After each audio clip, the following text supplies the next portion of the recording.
салом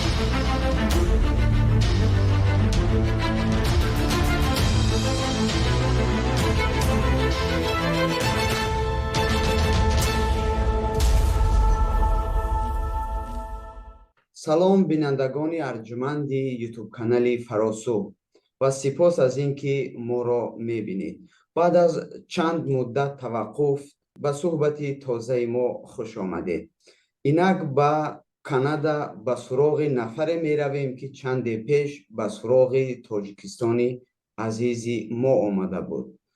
мо ҷаҳони хотироти ӯро аз тоҷикистон дар рӯи саҳифаи ютубиаш дидем ва ба ин хотир пайи суроғаш омадем.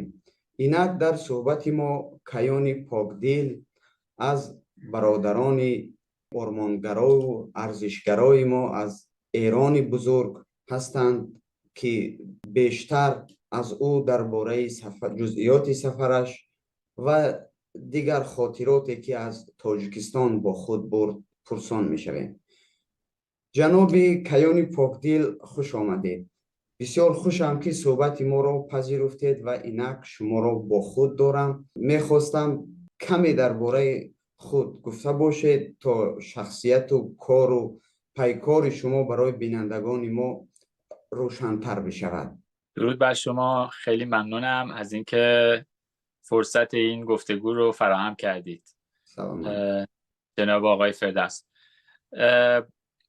من خب همونطور که اشاره کردید در ایران متولد شدم و در ایران هم چون به زبان کلا علاقه داشتم به دنبال یا آموزش زبان انگلیسی و فرانسوی رفتم در ایران و این زبان‌ها را آموختم و بعد به مهاجرت کردم به کشور فرانسه. خیلی مختصر اگه بخوام بگم و در اونجا تحصیلات خودم رو در رشته زبانشناسی و علوم زبان ادامه دادم تا دکترای زبانشناسی رو گرفتم در فرانسه و بعد از اون به کشور کانادا مهاجرت کردم و در کانادا هم در یک شغل دولتی مشغول به کار هستم.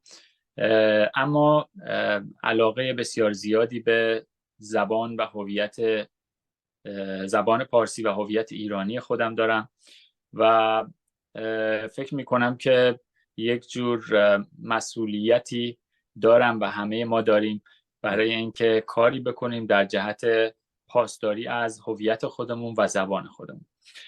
برای اینه که از مدت‌ها پیش علاقه‌مند بودم که بیشتر ملت‌ها و مردم پارسی زبان دنیا رو بهتر بشناسم. از طریق فضای مجازی سعی کردم آشنا بشم و خوشبختانه این فرصت هم برام فراهم شد که از نزدیک به تاجیکستان و ازبکستان سفر کنم و پارسی زبانان اونجا رو از نزدیک ببینم. доир ба ҳуввияти эронӣ албатта як қисмати муҳими суҳбати мо хоҳад буд, вале ман бештар мехостам фаҳмидан ки ангезаи сафари шумо ба тоҷикистон чӣ буд ва чӣ чиз шуморо такон дод ки то ба тоҷикистон биёед, аз ин тариқ ба марказҳои бузурги тамаддунии мо Самарқанду Бухоро ҳам биравед. аз маҷмӯи сафари худ як наворҳои бисёр ҷолибе дар یوتیوب هم انتشار میکنه. اون چیزی که برای من بسیار جالب بود این بود که زمانی من تقریبا سن و سالی نداشتم. فکر میکنم به دبستان یا شاید اونطور که میگیم دوره متوسطه در ایران میرفتم و یک آهنگی شنیدم از تلویزیون ایران که میگفت تاجیکم من تاجیکم من تاجیکم.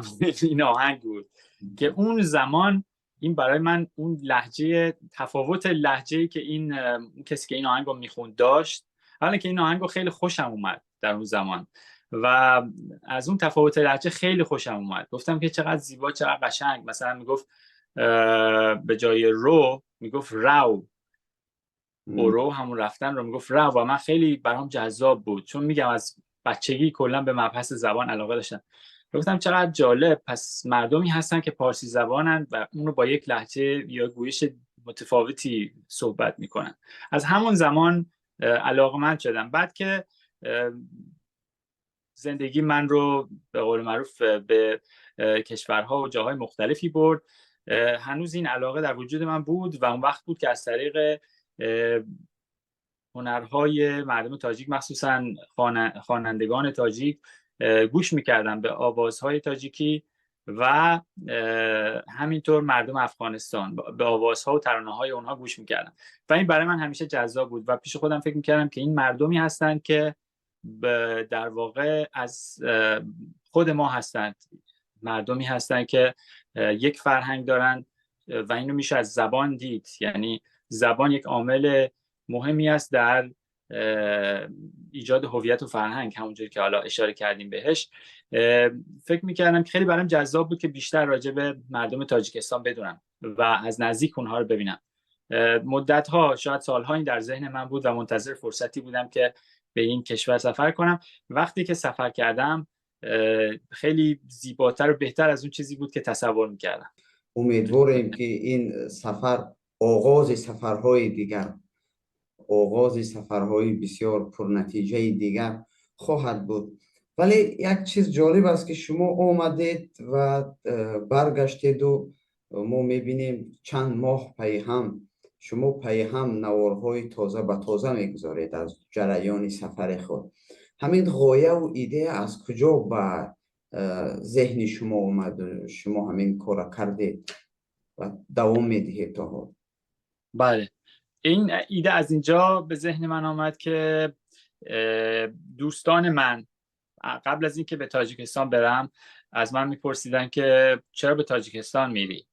میگفتم که اونجا مردم پارسی زبان هستن، دوست دارم برم اونجا و به خاطر اینکه برای شناختن بهتر هویت خودم دوست دارم با این مردم بیشتر آشنا بشم و براشون جالب بود که پس چقدر جالب. ولی خیلی ها نمیدونستن، گفتن یعنی اونجا واقعا اگر ما فارسی حرف بزنیم اونا متوجه میشن؟ خب بعد من میدیدم که هنوز هم در ایران بسیار آدم ها هستن، شاید اکثریت، نمیدونم اکثریت یا اقلیت، ولی خیلی ها از مردم عوام یا نمیدونن که تاجیکستان هم زبان هست، کشور همزبان با ما هست، یا شک دارند که اگر در تاجیکستان صحبت کنن فهمیده میشن. من الان با همون لهجه ایرانی خودم صحبت میکنم، با همون و شما حرف منو متوجه میشید، همینطور که نه تنها شما که حالا یک فرد فرهنگی هستی، بلکه در تاکسی، در سوپرمارکت، در همه جا، هر جا که من به صحبت میکردم به زبان فارسی همه منو متوجه میشدن و دوستانم وقتی از تاجیکستان به من پیام میدادن که خب الان در تاجیکستانی چه خبر، باز میپرسیدن یعنی اونجا به فارسی حرف میزنی؟ یعنی مردم متوجه میشن تو چی میگی.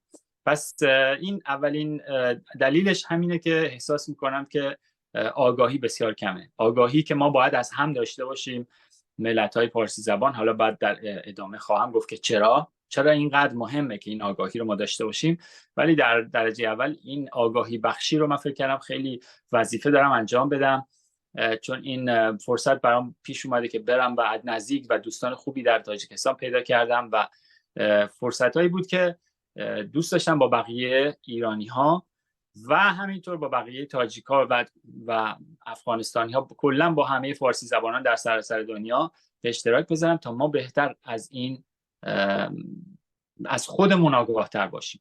یعنی همین مسئولیتی وجودی شما نزد هویتتان، نزد فرهنگ ایرانی و پارسی شما را واداشت که تا شما برداشت‌های خود را در اینترنت به دیگران شریک بسازید و البته یک کاری نیک است و باید بگویم که ما از همین نوارهای شما باعث شد که امروز ما صحبت داریم و ما به سراغ شما رفتیم و خوشبختانه صحبت پذیرفتید. یک نوع اظهار پشیمانی هم کردم که چرا این نفر من در تاجیکستان دریافت نکردم. من از تمامی آبونچیان کانال خودم خواهش میکنم که با یوتیوب کانال جنابی کیانی پاکدیل که من در پایان حتما همون لینک هم میگذارم و نام یوتیوب کانال هم کیانی پاکدیل است، لطفاً اعضا بشوید، لطفاً با احساس مسئولیتی که جناب پاکدیل دارن شما هم شریک بشوید و از طریق آبونه شدن تا یک حد همون مسئولیت خود را نزد هویت و نزد همزبانان اجرا کرده باشید، ما در این راه و شما موفقیت میخواهیم. و راستی من کانال شما را بسیار پیگیری کردم پی چند روز. شما هر ویدیوی نوی که میگذارید میبینم، ولی یک چیز جالب است، زیاده از 40 نوار را مشاهده کردم فقط از تاجیکستان. و شما چه امکان دست داد که شما در یک مدت کوتاه اینقدر بسیار نوار برداری کنید و اینقدر زیاد خزینه کنید، آیسته آیسته پی هم بعد از چند روز و چند هفته در روز چندی گذارید؟ اول که من خوشبختانه از کارم مرخصی گرفته بودم، مرخصی طولانی مدتی بود، برای همین تونستم در تاجیکستان حدود کمی کمتر از 1 ماه بمانم. برای همین فرصت کافی داشتم که به جاهای مختلف تاجیکستان بروم و در اونجا هر جا هم که میرفتم، چون از طریق گوشی تلفن همراه یا همون موبایل خودم میگرفتم، نیازی به تجهیزات زیادی نداشتم. البته ویدیوهای من الان این نوارهایی که هستن شاید مشکلاتی داشته باشن، از قبیل اینکه بعضی وقتا شما صدای باد رو میشنوید و چیزای اینطوری، که امیدوارم در آینده بتونم مثلا با استفاده از یک میکروفون بهتر این مشکلات رو برطرف کنم. ولی چون من تجهیزات زیادی نیاز نداشتم، همیشه این در جیب من بود. هر جا که میرفتم و چیز جالبی رو میدیدم، که البته همه جا جالب بود، همه چیز جالب بود، همیشه این گوشی همراه خودم رو بیرون میآوردم و فیلم میگرفتم. الان هم هنوز ویدیوهای بسیاری دارم در گوشیم که امیدوارم که یه وقت گوشی من از کار نیفته یا مشکلی براش پیش نیاد یا گم نشه، تا بتونم اینا رو بذارم در دسترس اون. ما انتظار نوارهای جالبی نو هستیم از شما. در جریان سفر طور ما مشاهده کردیم شما به سمرقند و بخارا هم رفته. خب فکر میکنم یک نوع فضای فرهنگی، خب فضای سیاسی که معلوم، فضای مثلا گفتگویی، به هر حال سمرقند و بخارا یک کمی تفاوت‌های از تاجیکستان دارد. برای من هم جالب است که شما چی ویژگی‌هایی را در سمرقند و بخارا دیدید و مشاهده کردید؟ چی چیز برای شما خاطر مانده؟ سمرقند و بخارا برای من تجربه سفر به این دو شهر خیلی تجربه بسیار خوبی بود. البته در ازبکستان برای من در همون کانال یوتیوب هم پیام گذاشتن از شهرهای دیگه که گفتن فقط سمرقند و بخارا نیست، و واقعا هم همینطوره. من فرصت زیادی نداشتم که به همه شهرهایی که در اونها پارسی زبانان زیاد هستن سفر کنم، مثلا خوارزم یا جاهای دیگه، ولی همین دو شهر خودش نمونه‌ای بود از اون چیزی که در کشور ازبکستان میتونیم بهش بگیم پویایی پارسی زبانان کشور ازبکستان. و در اونجا باز برای من این سوال مطرح بود که آیا من میتونم برم در یک مغازه‌ای، در یک دکانی و اونجا صحبت کنم به فارسی، و آیا در ازبکستان هم این چیزی که حالا در زبان شناسی بهش میگم mutual intelligibility، یعنی اینکه فهم مشترک وجود داره، یعنی اگه صحبت کنیم با هم هر دو متوجه میشیم. و دیدم که بله، در ازبکستان هم تاجیک‌های ازبکستان هم همین حالت رو داره و هنوز ما خیلی راحت میتونیم همدیگر رو بفهمیم. این خیلی مایه امیدواری هست. تا زمانی که ما میتونیم همدیگر رو بفهمیم، کسی نمیتونه، چه استعمارگران خارجی، چه دولت‌های خارجی، چه دشمنان هویتی که در داخل کشورهای ما زندگی میکنن، نمیتونن ادعا کنن که ما زبانهای مختلفی رو صحبت میکنیم. تا وقتی که، چون این بزرگترین مدرک اینه که حرف هم رو متوجه میشیم، پس داریم یک زبان صحبت میکنیم. چیز دیگه‌ای که من در ازبکستان در واقع سمرقند و بخارا دیدم این بود که بسیاری از هنرمندان اونجا، شما در اون حجره‌هایی که میرید به یه هنری مشغولن یا دارن میفروشن یک آثار هنری، بسیاری شاید اکثر اونها، من به کسی برخورد نکردم که برم در حجره اون صحبت کنم به زبان فارسی و اون بگه که من فقط ازبکی میدونم. همه فارسی میدونستن من حتی اونجا احساس کردم در شهر بخارا یا حتی همون شهر سمرقند که در یکی از شهرهای ایران دارم قدم میزنم. حالا من از این جهت نمیگم که کسی بهش بر بخوره بگن که این فرد میخواد که مثلا این که شهرها به ایران ضمیمه بشن. نه، من هدفم این نیست. من هدفم همگرایی پارسی زبانان هست از همه کشورها و ما پارسی زبانان میتونیم دولت‌های مختلفی داشته باشیم ولی میتونیم خودمون یک ملت باشیم، خودمون یک مردم باشیم. این مهم هست و من فکر کنم این هدفی هست که حالا هدف بسیار بزرگی هست، برای اینکه موانع بزرگی هم از لحاظ تاریخی در این راه به وجود اومده، ولی ما هر کدوم از ما میتونیم سهم خودمون رو برای این همگرایی انجام بدیم. شما در اول صحبت گفتید که زمانی که من نیت سفر به تاجیکستان داشتم یارو آشناهای ایرانی ما حتی شک و تردید داشتن که شاید ما با زبان فارسی صحبت میکنیم ما رو نمیفهمن. بعد از این که شما آمدید و طی مسئولیت آگاهی دهی کارهایی رو انجام دادید در فضای مجازی، اکنون همون یار و آشناهایی که همین خیلی شک و تردید داشتن، نظر اونها با شما چگونه دریافتید پس از این کار؟ بسیار سوال جالبی است، به خاطر اینکه خیلی از اونها که میدونم دنبال میکنن ویدئوهای منو و هر وقت منو میبینن میگن که من کانال و ویدئوهای تو رو دنبال میکنم و این خب باعث دلگرمی هست. و حتی چند تا از اونها به من گفتن که ما خیلی خوشمون اومد از تاجیکستان و دوست داریم به تاجیکستان سفر کنیم. حتی یکی از اونها به من اصرار میکرد که اگر در بهار سال آینده تصمیم گرفتی به تاجیکستان بری حتما به من بگو که ما با هم بریم.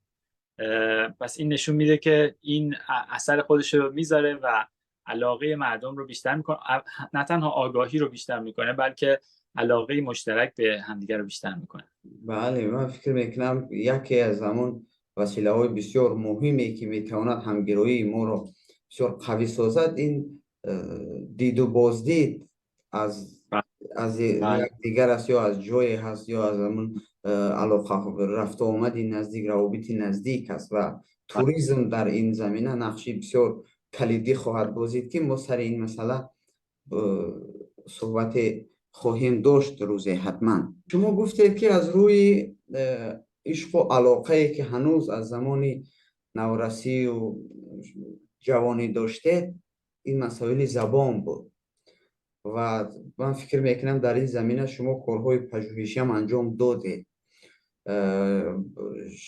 شما که از تاجیکستان دیدن کردید، از سمرقند و بخارا و خود زاده ایران هستید، از لهجه فارسی دری فارسی هم شاید آگاهی داره. من میخواستم سر همین ویژگی های همین سه گویش فارسی از شما پرسیده باشم که شما چی ویژگی ها و چی شیرینی ها و خب شاید بعضی تفاوت هایی را هم مشاهده کردید. در مجموع نظر شما را در همین باره فهمیدن میخواستم. اون چیزی که من از نزدیک شاهد بودم در تاجیکستان، وقتی که دوستان من یا مردم عادی صحبت میکردم من خیلی دقیق میشدم، به خاطر شاید همین پیش زمینه‌ای که من در زبان شناسی دارم خیلی دقیق بودم که ببینم اینا دقیقاً چه دستور زبانی رو استفاده میکنن، چه تفاوت‌هایی وجود داره و چه شباهت‌هایی وجود داره. میشه گفت که شاید 99% دستور زبان، چون یک زبان هست هماننده، اما یک تفاوت‌های گرامری کوچکی هم در حالا شاید همون لهجه عوام به وجود اومده که من اینا رو میتونستم ببینم. خیلی جالب میشه که یک تحقیقات پژوهشی در این زمینه انجام بشه و شباهت‌ها و تفاوت‌های دستوری این زبان فارسی در این سه کشور بررسی بشه و همینطور تفاوت‌ها و شباهت‌های واژگانی. شباهت که خب میگم 99% شاید شباهته، ولی اون 1% تفاوت هم یا حالا اون 2-3% تفاوت شاید منبع غنای زبان بتونه باشه. یعنی میتونه به فرصتی باشه برای غنای زبان. چرا این حرفا میزنم؟ به خاطر اینکه ببینید یک زبان در 3 حوزه جغرافیایی تحول پیدا کرده و این تحول چون جداگانه بوده، خب در این تحول بعضی از واژگان در یکی از این سه کشور ممکنه بعضی از واژگان پارسی بسیار اصیل و زیبایی که میتونن خیلی مفید باشن، در واژه سازی حتی میتونن مفید باشن، اینا ممکنه از بین رفته باشن یا فراموش شده باشن. اما در یک کشور دیگه هنوز اونها وجود دارن، این واژگان بسیار اصیلی که میتونن، حالا ما میتونیم این واژگان اصیلی که در زبانهای مثلا در گویش ایران، افغانستان، تاجیکستان، هر جای دیگری باقی موندن، اینها رو با همدیگه به اشتراک بگذاریم و به غنای زبان خودمون کمک کنیم و بعدم با فهم بهتر حتی تفاوت گرامری. شما ببینید در زبان انگلیسی بریتانیایی با انگلیسی آمریکایی حتی جاهای تفاوت دستوری هم داره، درصد کمی، دقیقاً به همین اندازه که مثلا زبان فارسی تاجیکی یا فارسی ایرانی با همین تفاوتایی دارن، تفاوت خیلی کمی دارن و برای این طبیعی هست. تفاوت واژگانی هم ما می‌بینیم بین زبان انگلیسی بریتانیایی و زبان انگلیسی در کانادا، در آمریکا، حتی در هندوستان، زبان انگلیسی که در هندوستان صحبت میشه، اینا تفاوتن. بنابراین این تفاوت‌هاش طبیعی هستن. در زبان‌های دیگه اینها همه مستندسازی شدن و نوشته شدن در فرهنگ‌ها و کاملا مشخص هستن. تحقیقات بسیار انجام شده. در زمینه زبان فارسی متاسفانه نشده، به دلایل سیاسی این کارها انجام نشده، ولی باید انجام بشه و این وظیفه فرهنگیان این سه کشور هست که این کارها رو انجام بدن. طرز شما گفتید این مسئله نیاز به پژوهش‌ها دارد که در هر سه حوزه یا که در حوزه های ما هر سه حوزه میگیم تا یک درجه من فکر میکنم بی‌انصافی هست، چون که زبان فارسی فراتر از سه حوزه کشور زبان استفاده می شود و هر صورت در همین سه حوزه به طور سیستماتیک باید آموخته شود تا ما توانیم که یک زبان کاملا پخته و کامل را آینده شکل داده باشیم. ما به جای زیاد کردن تفاوت‌ها شباهت‌ها را باید زیادتر کنیم، چون که طبیعی هست، این زبان یک حادثه طبیعی هست در جمعیتی که زنده هست، خواه نخواه تفاوت‌های می‌آیند و شباهت‌های هم به وجود می‌آیند. به هر حال من زبانشناس که نیستم، سر این مسئله زیاد قضاوت نمی‌کنم و در اینجا نه فقط کارهای پژوهشی بلکه کارهای آگاهی سازی مثل همین شبکه‌های اجتماعی خیلی میتونه موثر باشه، چون که عوام شاید نرن مقاله‌های پژوهشی رو بخونن ولی در شبکه‌های اجتماعی در دسترسشون هست. پس برای این هم یک ابزار بسیار خوب و مفیدی است. شما اشاره کردید که چه خوب میشد ما در تاجیکستان همدیگر رو میدیدیم. امیدوارم که در سفر بعدی که به تاجیکستان دارم حتما همدیگر از نزدیک ببینیم. ولی همین کاری که ما داریم انجام میدیم از شبکه‌های اجتماعی، این هم بسیار کار موثری هست و امیدوارم که اثر خودش رو بگذاره. بله، شما نقش اینترنت در همگرایی فارسی گویان دنیا در چی میبینید و کارهایی که تا امروز از جانب بعضی فرهنگیان شد، از جانب بعضی افراد فعال در اینترنت صورت میگیرد، چه خیلی میبینید؟ من فکر میکنم ظرفیت‌های زیاد استفاده نشدن. فکر شما؟ بله دقیقاً. من فکر میکنم که تازه شاید اگه این راهی باشه، شما این یک راهی تصور کنید، ما تازه هنوز کفشمون هم به پا نکردیم که بخوایم حرکت کنیم در این راه.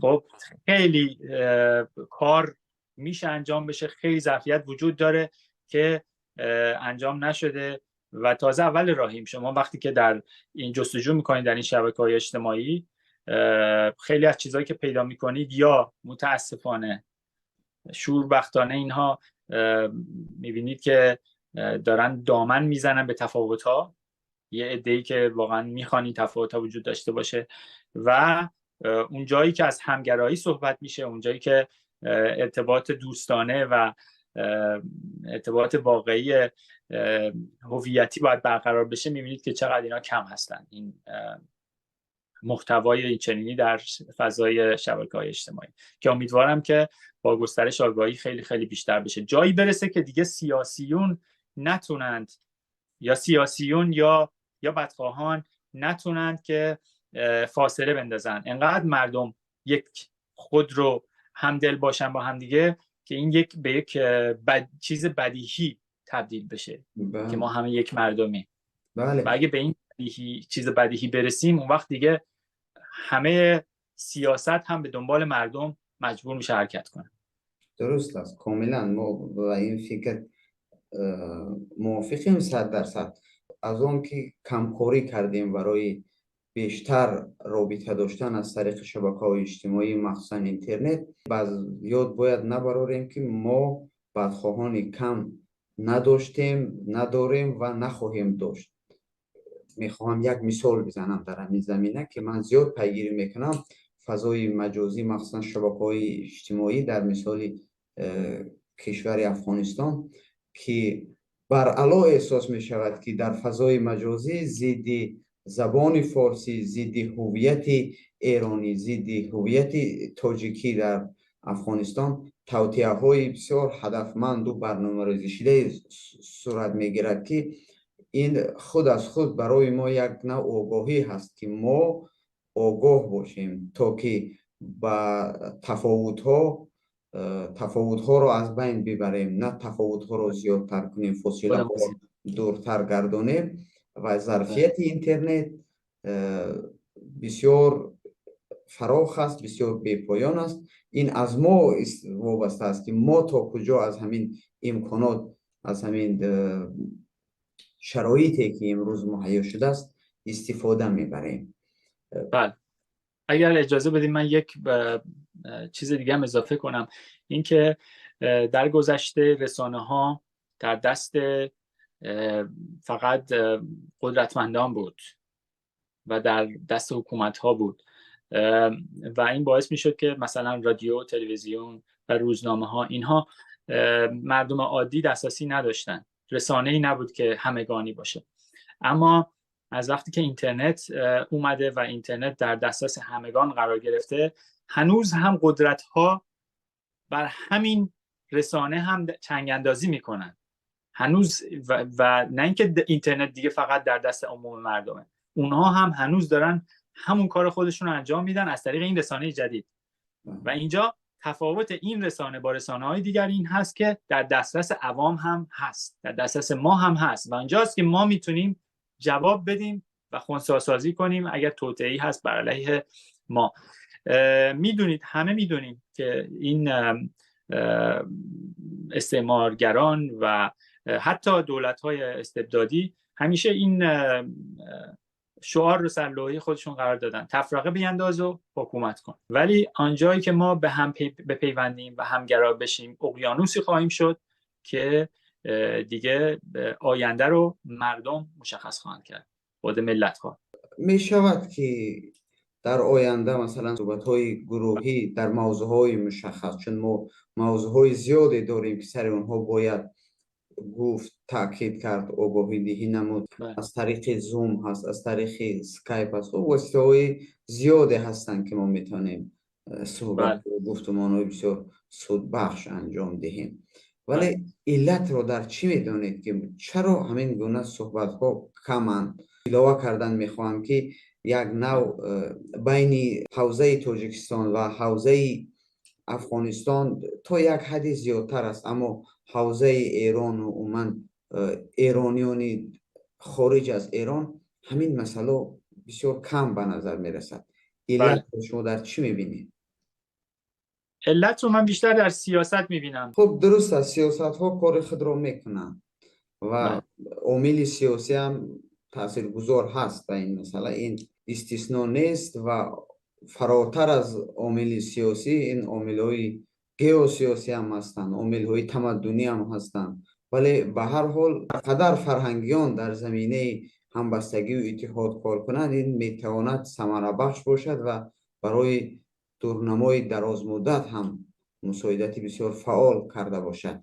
دقیقاً من فکر میکنم که خوب هست که از اینجا شروع بشه که اندیشمندان در کشورهای مختلف پارسی زبان، اینهایی که خود رو از یک هویت میدونن، هویت واحدی برای خودشون تعریف میکنن، وقتی البته من میگم پارسی زبان منظورم این هست که هر کسی که پارسی صحبت میکنه به زبان پارسی، اگر کسی در به فرض آذربایجان ایران، در کردستان ایران یا در بلوچستان باشه، ما این رو پارسی زبان میدونیم. به خاطر اینکه البته اینم بگم، باز من موافق استبداد زبانی هرگز نیستم، یعنی اونها باید بتونن به زبان مادری خودشون هم آموزش ببینن، زبان مادریشون حفظ بشود به عنوان یک گنجینه، چون در هزاران سال این زبان در کنار، این زبان‌ها در کنار هم رشد کردن. اما اونها رو هم پارسی زبان میدونیم چون اونها هم قسمتی از این حوزه تمدنی هستند و همیشه بودن و فرهنگ مشترک با هم داریم و زبان مشترک ما هم زبان پارسی است، گویی این که زبان مثلا مادری اونها فرق کنه اما به فارسی صحبت میکنن، پس جز پارسی گویان هست. اگر همه این اندیشمندان از جاهای مختلف به هم بپیوندند و در میتونه بحث صحبت‌های تخصصی آنلاین باشه در زمینه یک موضوع خاص، موضوع فرهنگی، موضوع هویتی، اینها صحبت کنند و صحبت‌های گروهی، حالا چه 2 نفره چه گروهی، و اینها زیاد بشه در فضای مجازی، این خیلی کمک میتونه بکنه. بله بله. البته بینندگان سوء تفاهم نشود که طرز جناب پاکدل هم گفتن زبان فارسی مربوط نمی شود به اقوام ایرانی یا که ایرانی ها و تاجیک ها و تاجیک افغانستان. زبان فارسی یک مجموعه بسیار کلان فرهنگی هست. البته ما افتخار داریم که زبان فارسی ریشه و بنیادش از ایرانی های قدیمن، اما زبان فارسی برای تمام اقوام در این حوزه خدمت کرده و میکند. همین است که اقوام زیاده در افغانستان، چی در ایران، چی در حوزه قفقاز فارسی صحبت میکنند. از این رو باید سوء تفاهم نشود، یعنی که ما وقتی که فارسی زبان میگیم دیدگاهی انسانی ما در مد اول است، نه دیدگاهی قومی و نژادی ما. نه هرگز. و وقتی هم که من از کلمه ایران استفاده میکنم، ما در ایران رو در دو معنا میتونیم استفاده کنیم. یکی معنای مرزهای کنونی ایرانه، یکی معنای مرزهای فرهنگی و حوزه تمدنی ایران هست که اون فراتر از مرزهای کنونی ایرانه. برای من جالب بود در سفری که به تاجیکستان داشتم یا به من میگفتن که ما، میشنیدم از مردم، ما هم ایرانی هستیم. بله شما هم ایرانی، در افغانستان هم ایرانی. اگر ما بخوایم، شما ببینید من کتابی رو به تازگی گرفتم و الان دارم مطالعه میکنم از آقای ریچارد فولز که این تاجیکان ایرانیان شرقی حتما دیدید. بله، ایرانیان شرقی، به تاجیکان ایرانیان شرقی. دقیقاً این کلمه ایرانی در این معنای بزرگتر استفاده شده که حالا به خاطر پس زمینه خیلی خوب شاید دیده نشه این کتاب، ولی خب در همین منم میخواستم یک کمی فکری شما رو پرتر گردانم. تاجیک مرادف ایرانی هست. ما اگر هر قدر به تاریخ هم نگاه کنیم، وقتی که ترکی تو بریخت خون تاجیک، در اشعار زیادی شاعران کلاسیکی ما مفهومی ترک و تاجیک استفاده شده است که پیش از همه معنای غیر ایران، غیر ترک، غیر عرب، یعنی به معنای ایرانی آمده است. برای همین وقتی که ما تاجیک میگوییم این ایرانی هست، ایرانی میگوییم این تاجیک است. چی به معنی امروز فرهنگی امروز، چی به معنای تاریخی و تمدنی، تاجیک و ایرانی یک است. البته ما در حوزه های سیاسی و جغرافیایی امروز صحبت نمی کنیم، اما وقتی که ما درباره فارسی زبانان صحبت میکنیم و دعوا داریم که 3 حوزه اصلی فارسی زبان به لحاظ سیاسی ایران، افغانستان، تاجیکستان هستند، در همین حوزه انسان پروری که طول هزارها سال ما با همین زبان و همین فرهنگ انسان پروری کردیم، مثل که پاره تن ما رو زخمی کردن در مسئله افغانستان. من میخواستم نظر شما را به نسبت به این گیرودارهایی که بر علیه زبان فارسی و تاجیکان افغانستان و خراسان تاریخی که الان جریان دارد بفهمم شما چی رو میبینید و نظرتان چیست؟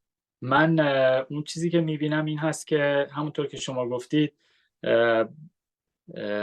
تاجیکان افغانستان مظلوم واقع شدند در این کشور و کلا حتی میدونیم که بسیاری از اونها، البته در ایران خیلی ها از این آگاه نیستن که کلمه افغانستان رو هم کلمه مناسبی برای کشور خودشون نمیدونن و فکر میکنن اون تاجیکان افغانستان فکر میکنن که این افغانستان در واقع ریشش برمیگرده به یک افغان که به معنی پشتو زبان هست، یه همچین معنایی داره ریشش. پس بنابراین یک جورهایی در این کشور به جای اینکه چند زبانی واقعا به رسمیت شناخته بشه و این کشور بسیار غنی هست با اقوام مختلف، مثل ایران کنونی هم همینطور کشوری است با اقوام مختلف، اما متاسفانه یک قوم میاد قوم دیگر رو سرکوب میکنه. حالا این سرکوب میتونه مثل ایران باشه که بعضی اقوام مثل بلوچ‌ها در ایران سرکوب میشن یا کردها، یا میتونه مثل افغانستان باشه که تاجیکا میان سرکوب میشن. این سرکوب غلطه. این باید ما به جایی برسیم که بفهمیم این اقوام همه حقوق برابر دارن و زبانها،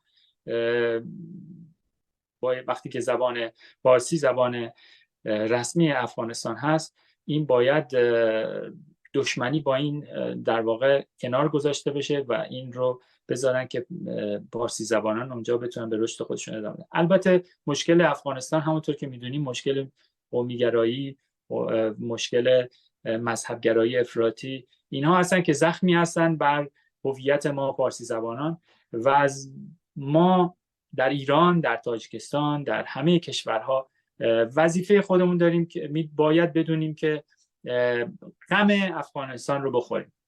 افغانستان هم پاره تن ماست، پس ما نباید ساکت بنشینیم. و میدونم که وقتی که طالبان مثلا بر افغانستان دوباره چیره شدن، حالا با حمایت این و آن، این قدرت و آن قدرت دوباره چیره شدن، بسیاری در ایران بسیار ناراحت و متاثر شدن، بسیار مردم ایران. اما میبینیم که دولت‌ها ممکنه حتی با طالبان بیان به سر میز مذاکره هم بنشینن. پس بنابراین ما ملت‌های فارسی زبان و ملت‌های آریایی، ملت‌هایی که از یک ریشه هستیم، فرهنگ مشترک داریم، باید غم یکدیگر رو بخوریم و مشکل کشورهای دیگر مثلا افغانستان باید مشکل ایران دونسته بشه. من افغانستان رو همونطور دلمو به درد میاره که انگار اون مشکلات در ایران باشه. بله، وقتی که ما زیادتر سر مشترکات صحبت میکنیم، اما این کار کرده نمیتوانیم که یکی از دلایل به هم نآمدن ما یا که واسطه اختلاف انگیز برای دیگران قرار گرفتن این مسائل دینی و مذهبی هم هست که متاسفانه دامن زده می شود. تا کجا همین مسئله داغ است و چی باید کنیم که ما با احترام به دین و مذهب یکدیگر هم فرهنگی خود حفظ کنیم؟ ما از واسطه فرهنگی مشترک به هم بیاییم تا به واسطه دین و مذهبی مشترک. بله دقیقاً این سوال بسیار خوبی است. زمانی که ما به این فهم مشترک نرسیم که فارغ از این که دیگری چه دین و مذهبی داره، یک انسانه و یک هموطنه و یک همزبانه یا یک همتباره و قابل احترامه، این نمیتونیم در کنار هم زندگی کنیم، نمیتونیم همگرایی انجام بدیم و حتی در کشورهای خودمون هم در افغانستان، ایران، تاجیکستان، ازبکستان همیشه در ضعف خواهیم بود. ببینید من یک مثال ساده میزنم. من در سفرم به تاجیکستان در منزل دوستانی که رفتم اونجا به من مثلا شراب تعارف کردن. اونجا ما شراب نوشیدیم، بعد من این رو در نوارای خودم گذاشتم، در مثلا در قسمتی از نوارای من میشنیدید و بعد یه عده اومدن کامنت گذاشتن و با کلمات زشت گفته بودن که شراب می نوشی، پس مثلا شما چی هستید و چه هستید. خب ببینید هنوز به این حد نرسیده این فرد که بدونه که خب تو شراب ننوش، تو دینت هر چیزی که هستی، تو به هر اعتقادی که داری، حالا به دین اسلام اون برداشتی که از دین خودت داری، تو ننوش. تو چرا به من کار داری یا من چرا به تو کار داشته باشم. ما تا زمانی که به این نرسیم اون وقت در این حد بسیار ساده، من این مثال بسیار ساده رو زدم برای اینکه بگم که اون وقت در یک بخش دیگری مثلا اون میگه که این سنی است، اون شیعه هست، این هزاره هست، این چی هست، اینا اون وقت با هم دیگه هیچ وقت ما نمیتونیم متحد بشیم و این عامل ضعف ما و عامل بیچارگی ملت‌های پارسی زبان خواهد بود در آینده اگر که ما این اصلاح نکنیم. ما بیش از هر مردم دیگر، بیش از هر فرهنگ دیگر به تحمل پذیری، همدیگر دوستی احتیاج داریم، مخصوصا در این شب و روزی که هست. با امیدی همگرایی واقعی، بیشتر شدن رابطه ها، از شما جهانی تشکر جناب پاکدل. تا درودی دیگر، پدرو.